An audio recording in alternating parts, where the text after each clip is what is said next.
just tell me a little bit about your background, like how you got into the game. I mean, I know you got as deeper roots as anybody, but just the story of like what led you into cannabis and, just kind of that little history.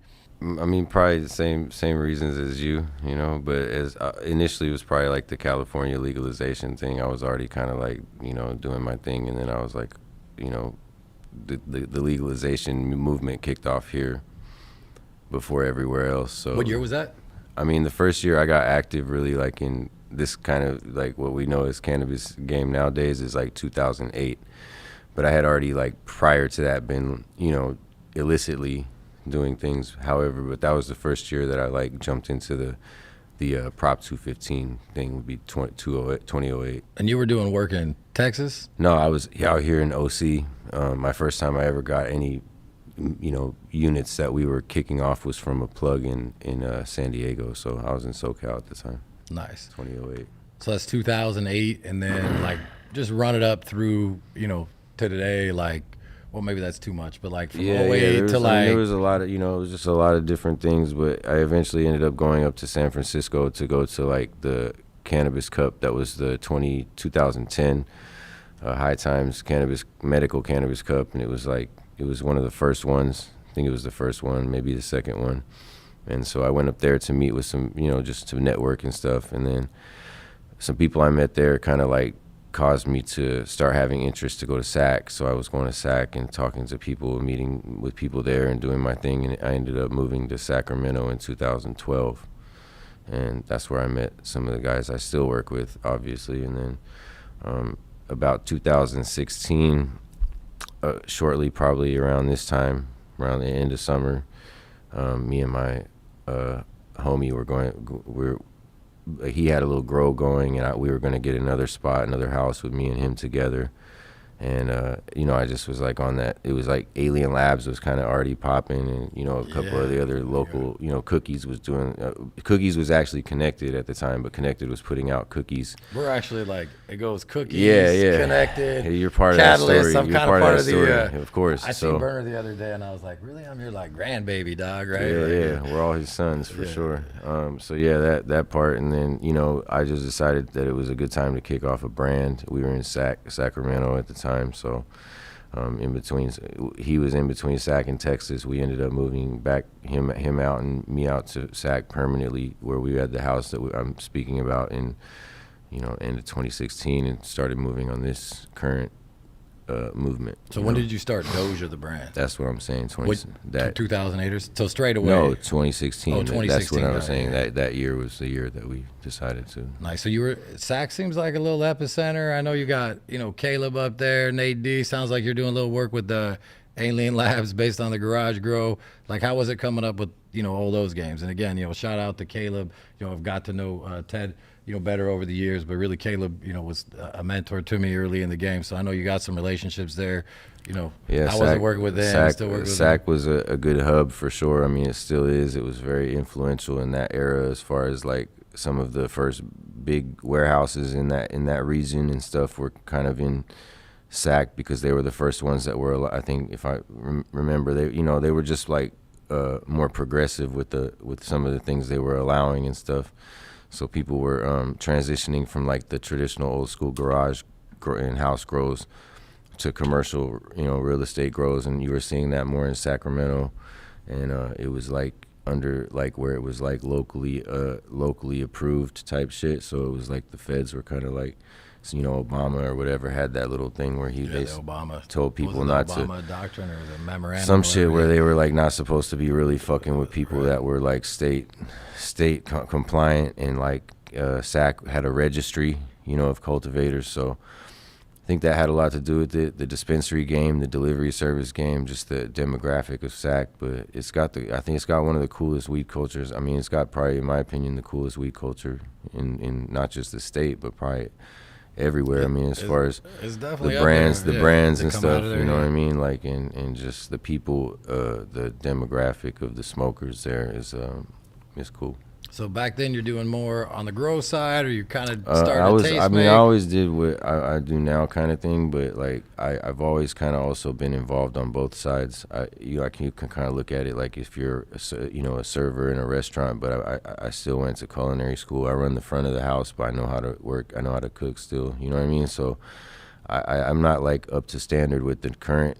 I understand the SOPs, and I can talk the talk enough to tell people how my guys I'm working with are doing it, but I don't now have like responsibility of live plants myself. That's a little out of my realm of what I'm doing right now. But I used to work with plants daily and stuff. So I've had my times where I was in gardens. Nice.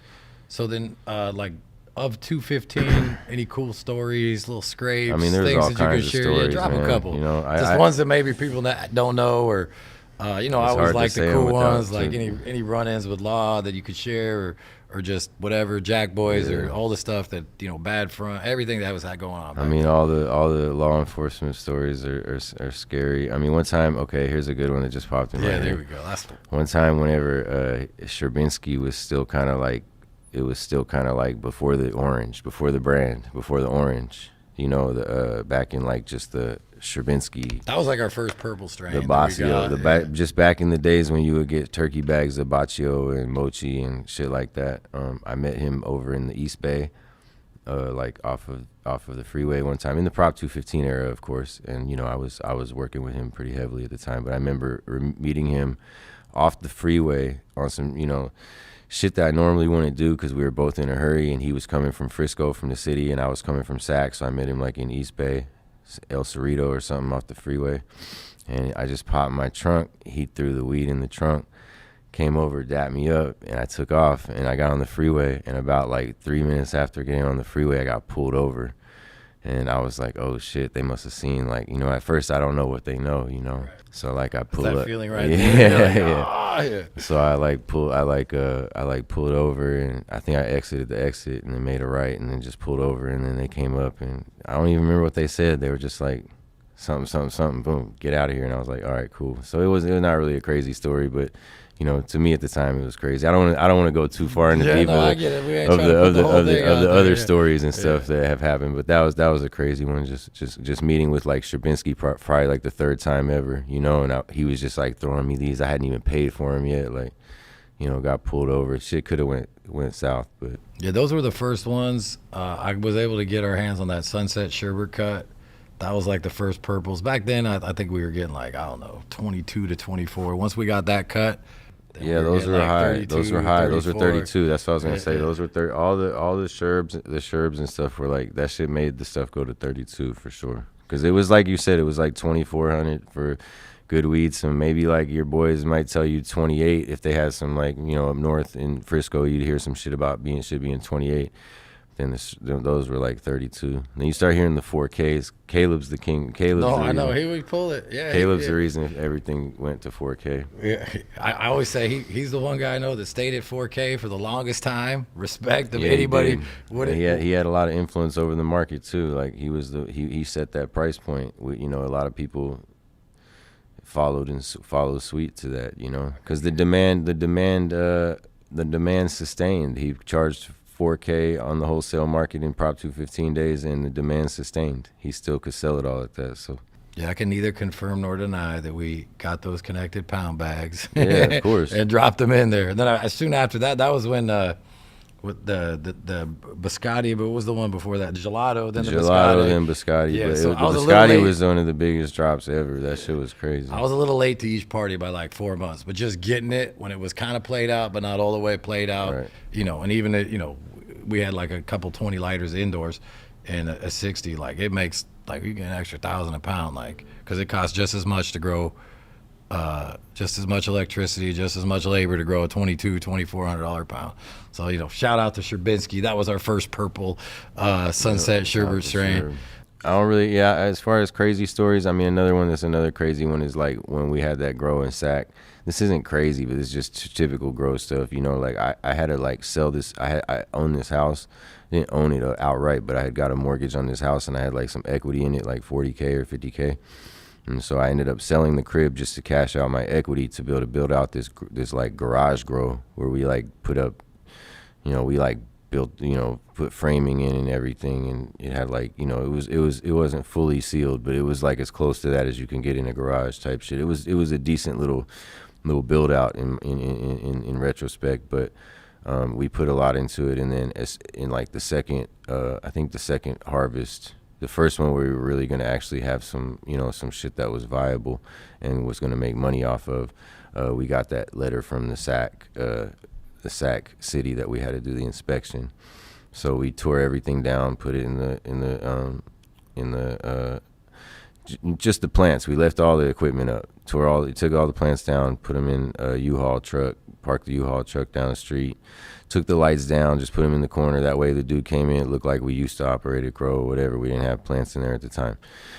Like he came in and was just like, so he rescheduled. So then we had to like pull him in, do the same shit again. Of course, the harvest is fucked.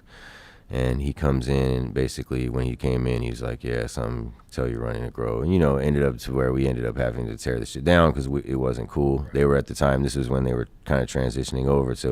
And they were like, everyone was getting visits. Even 6 lighters were getting visits from the sheriffs. So I was like, man, fuck, we'll just tear it down. But, it was just kind of disheartening at the time because I put like almost all my bread into that grow. And so I like tore it down. So basically, just in the last, that was in 2017. So it's only been 7 years. I mean, I was like completely broke at that point, Dude, these are motherfucking dog years. So we had a similar one where our original grower was not good. A little bit of a shitbag too. God bless him. They fucking didn't do the power right. So we blew the fucking, the main, like, the whole thing fucking exploded.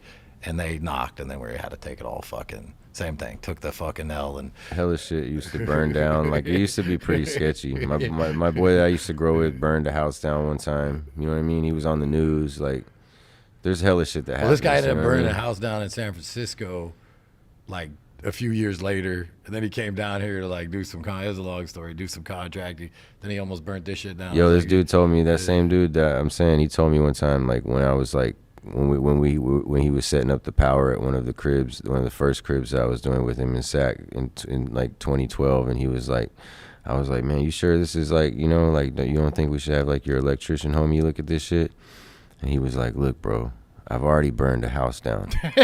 I know. I was like, wait, damn, that doesn't make me feel better. But like people, we used to get it done. But like as far as like crazy stories, I have other shit that we won't go into. We gotta keep it. As far as with that being said, though, like it's beautiful. It's a beautiful thing to be where we're at nowadays, where we can kind of just like make money legally off cannabis, and that was always the dream. That was always the dream. So even though like.